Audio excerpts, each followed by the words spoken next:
to you? Who became closest to you? Nung season ko, ang naging BFF ko, si Roxanne Barcelo. I remember. Yes. Na in love ka rin sa loob, di ba?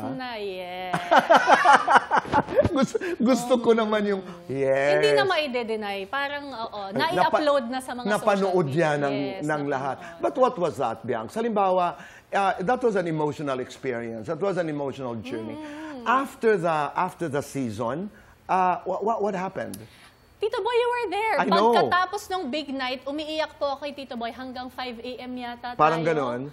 Sobrang umiiyak. So, trinay kong ayusin ang relasyon ko dun sa aking karelasyon nung panahon na yon. Tapos, nagkabalikan kami. Pero nag-break din kami mga 1 taon pagkatapos nun. Sino yon?